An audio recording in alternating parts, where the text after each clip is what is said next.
Hello viewers, আসসালামু আলাইকুম। আজমি স্টুডিওর পক্ষ থেকে ব্লেন্ডার 2.8 ক্র্যাশ কোর্স টিউটোরিয়ালে সবাইকে স্বাগত জানাচ্ছি। আমি সাব্বির আহমেদ।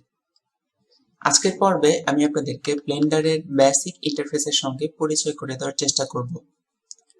প্রতিবার ব্লেন্ডার ওপেন করার পর আপনারা এরকম একটি পপ আপ উইন্ডো দেখতে পাবেন।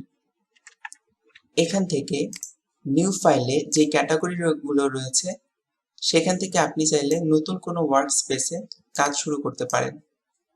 আমাদের এই ক্র্যাশ কোর্সের জন্য আমরা জেনারেল ওয়ার্কস্পেসে কাজ করব।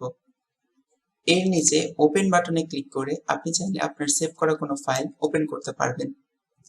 এর নিচে রয়েছে রিকভার লাস্ট সেশন বাটনটি।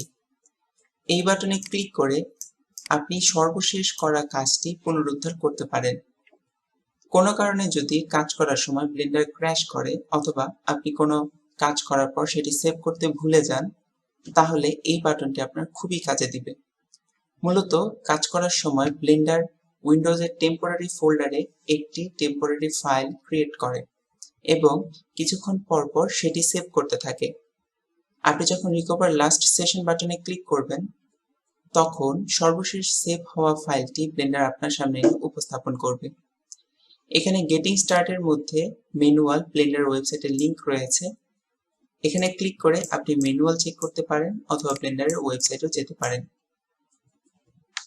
এই পপ আপটি রিমুভ করার জন্য আপনি এই পপ আপের বাইরে যে কোনো জায়গায় ক্লিক করতে পারেন, তাহলে পপ আপটি চলে যাবে। অতঃপর আপনি যেটি দেখতে পাবেন সেটি দেখতে অনেকটা এরকম হবে।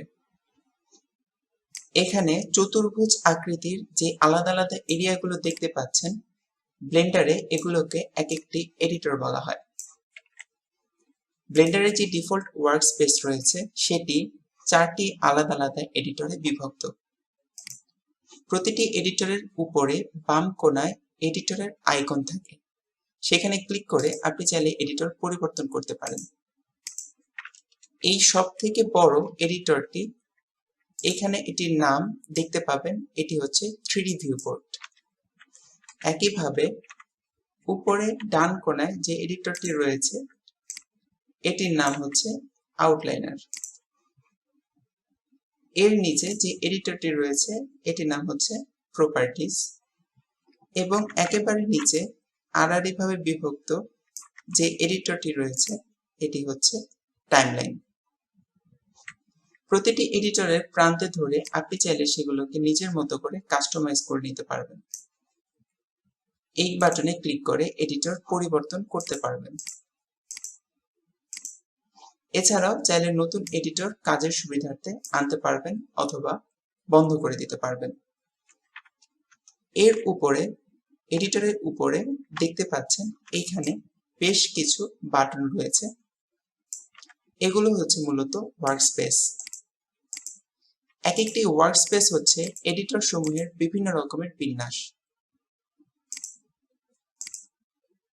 যেমন ধরুন, লেআউট ওয়ার্কস্পেসে 3D ভিউপোর্ট এডিটরটি রয়েছে এইখানে এবং 4টি এডিটরে এটি বিভক্ত।